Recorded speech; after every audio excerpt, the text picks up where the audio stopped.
In the history of WWE, we've obviously had a pantheon of legends ranging from John Cena to The Undertaker to the final boss, The Rock. However, I want to focus on today's current roster of WWE superstars and discuss which ones I think will end up going down as legends. Because as we know, there is a big difference between a star or a superstar like a Rhea Ripley who draws good numbers and does good work. Same thing with LA Knight, who also is a star in his own right, compared to people who are legends who will go down in history forever. Now, first off, I want to talk about honorable mentions. These are going to be legends that are already past their prime or at the tail end of their career, but are already going to be going down as Hall of Famers / legends, in my opinion. First off is Randy Orton. This is self-explanatory. He had one of the greatest heel runs in the history of WWE and in professional wrestling in general, and it's still being talked about to this day. The work he did with Triple H, where Triple H is breaking into his house, the feuds he's had with John Cena, him kissing Stephanie McMahon while she's knocked out. This dude was a savage, and he still is a savage who's putting on good matches today, is in great shape, and this is all after 2 decades of doing this stuff, man. He is the model of consistency, and he is going to go down as a legend with arguably the most iconic move in wrestling history with the RKO. Next on the list is Charlotte Flair. Charlotte Flair is going to go down as an absolute legend and an absolute trailblazer in the history of women's wrestling. She's put on so many different bangers. She's done so much for the division. I mean, the stuff she did last year at WrestleMania 39 with Rhea Ripley, that's my favorite match of hers. It was absolutely awesome. And the stuff that Charlotte has done for people backstage, you know, the inspiration she's given to many other women's wrestlers coming up and breaking the boundaries of what they can do in the ring and even outside the ring is very special. So she is going to go down as an absolute legend, just like her dad, Ric Flair.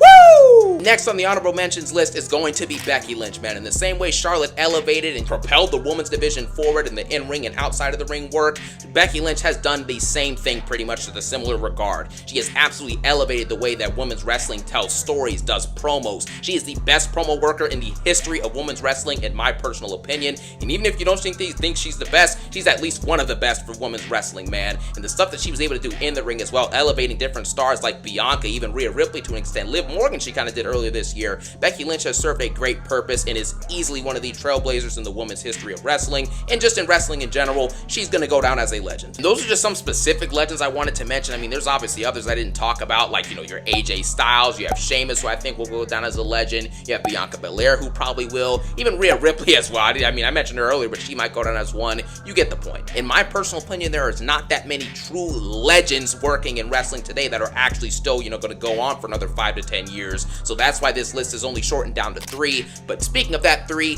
let's get into the list. And at number 3 is going to be Cody Rhodes, man. Cody Rhodes has done things that we've never seen before. He flipped the industry upside down. He's clearly surpassed Roman Reigns, Seth Rollins, and even McIntyre, and even John Cena in the stuff that he's done for the importance of wrestling, his matches, his promos, his storytelling. I mean, what do you want to talk about? Libations. Wheatley, I drink it neatly. You know, this guy is incredible. He's done so Obviously, Cody Rhodes is not going to be on this list. He is a jobber. Just wanted to make that joke for you guys. And starting at number 3 is going to be Drew McIntyre, man. I can't stop thinking about Punk and a strut munch, you know what I'm saying? But Drew McIntyre is definitely going to go down as a legend in my personal opinion, and there's multiple reasons for this. Number 1, when I was a little kid watching wrestling, this dude debuted in like the late 2000s, and this dude was an absolute and utter jobber. Now you fast forward about 15 years, and look where this guy is at now, man. He's cutting great promos, he's doing great matches, and he is one of the top stars in the entire company, in my personal opinion. He might be in the top 4 of the current company right now, as far as I'm concerned. He's that talented, and the way he's grown himself, he's developed over the years. And the most important thing that he's arguably ever done is when WWE needed a star most, when Roman Reigns was taking his break when COVID started, you had Brock Lesnar leaving, you had other people leaving and stuff, in and out, you know, characters that were there were not being booked correctly.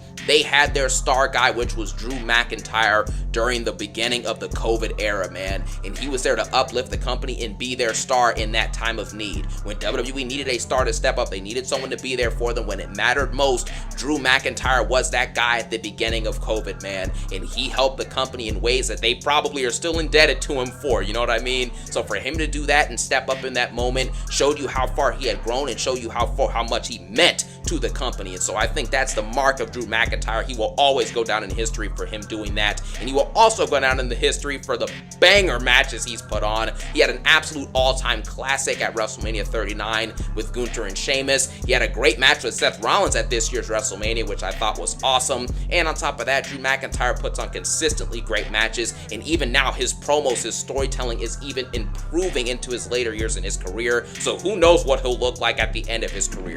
Drew McIntyre has done great work, and he's been consistent, specifically in the last 6-7 years. He's had his moments where he's been fighting jobbers, like his feud with Karrion Kross. Pretty sure he feuded with Baron Corbin as well, but you get the point. Drew McIntyre and what he's meant and what he did for this company when they needed him is the reason he will go down as a legend for this business and for this company and in the history of wrestling in general. Because without him, and without a couple others, obviously, like, Bobby Lashley, Roman Reigns, etc., who knows where this company could even be. So let's just talk about that and remember that Drew McIntyre is not just a Scottish psychopath or whatever they call him, but he also was a very, very present help for WWE in the time of need.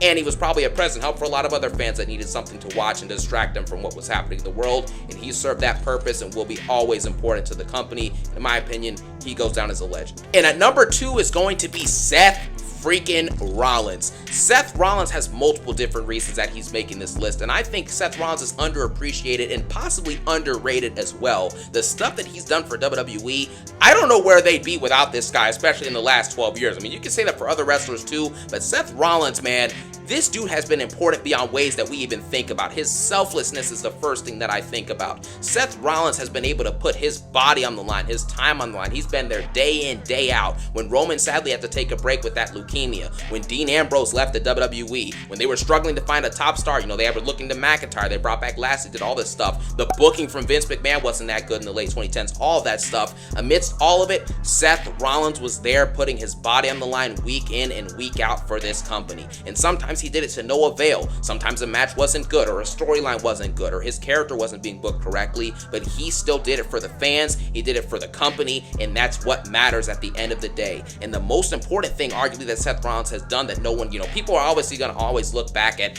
Seth Rollins was the number 2 to Roman Reigns, and we get that. Roman Reigns is better than Seth Rollins, and Roman Reigns is in a league of his own at this point. I mean, John Cena has called him the GOAT for a reason, but Seth Rollins, in order to play that number 2 guy, it means something. You cannot have a successful pro wrestling company or a pro wrestling business or entertainment, any of that stuff, if you don't have guys to play the Orton to Cena or the Edge to Cena. Just like Rollins played the Orton to Roman Reigns' Cena, if you get what I'm saying. You have to have guys like this. And for Rollins to do it with grace and to do it with pride and to be consistent and cut great promos and to switch between all these different characters. You had the architect Seth Rollins, you had the Shield Seth Rollins. You also had him being a good part in elevating Roman Reigns at certain points, because him and Roman Reigns fed off each other when they both came into the company, their first 5 years in the 2010s, from 2012 to 2016. They fed off each other. Romans would elevate Rollins' story, Rollins would elevate Roman with the authority story, things of that nature. They fed off each other. For him to go from that to the Messiah gimmick, which I haven't seen much of, but I've seen a little bit of it, and it seems like it was pretty garbage for the most part, but he had a couple good moments. Then to the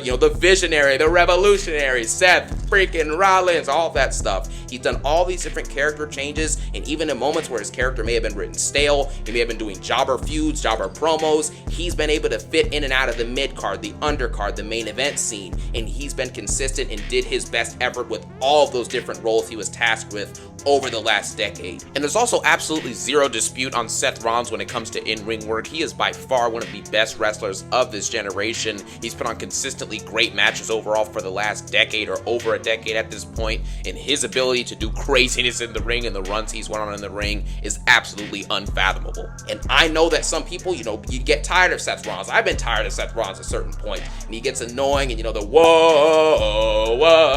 But guess what? When I was at WrestleMania 40, you best believe I was doing that whoa, as much as I call him a jobber, you know what I'm saying? So yes, Seth Rollins is going to go down as a legend. He's important. He's the model of consistency. I talked about Randy Orton, but guess what? Seth Rollins has been here doing this now for 12 years, and yes, his knees, his back, speaking of burn it down, his knees and his back are getting burned down, if you know what I mean. So that's just what happens. But he did it all for the betterment of the company, and he did it all for the betterment and the enjoyment of us fans. And I will always respect Seth Rollins for that, and I'll never forget it, man. Seth Rollins is a legend, and he's one of my favorite wrestlers. He'll always be one of my favorite wrestlers, no doubt about it. He's going to go down as a first ballot Hall of Famer, and he will go down as a legend. And at number 1, you already know it's Roman Reigns.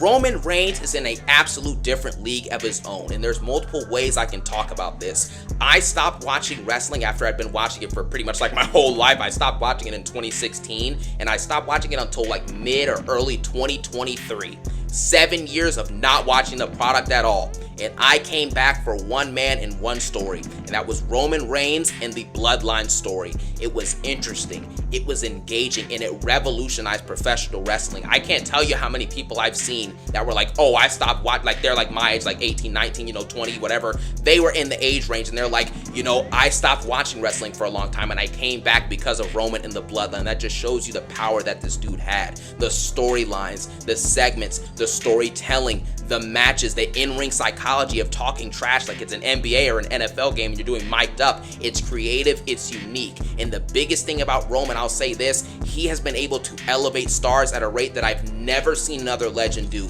Cena elevated certain people, but not like this. Roman Reigns made the Usos main event talent. He made Sami Zayn temporarily a main event talent. Sami Zayn is a jobber in his career without Roman Reigns. He will never be main eventing a PLE for the WWE Championship like he did at Elimination Chamber versus Roman. That will not happen again for Sami Zayn, but it happened because it was Roman. He elevated McIntyre, made a big time Clash at the Castle match, one of Drew McIntyre's best matches of his life. You also had the elevation he did with guys like Sol Sikoa. We see what he's doing now with the Bloodline work and the stuff he's doing with Cody Rhodes. Speaking of Cody, Roman Reigns has elevated Cody Rhodes and made him into a top star in the WWE. Even though I think Cody's a jobber, I can't deny he has been severely elevated because of the stuff that Roman Reigns has done. And that is just the facts. When you are able to not only uplift yourself and improve your quality from doing stuff like suffering succotash, son, and then you go from that in the mediocre booking he had in the 2010s, and then beating leukemia again, man. And then he goes off and fights. And, even though I know he probably struggles with his body in the leukemia situation, in his life and his personal life, but he still fought through that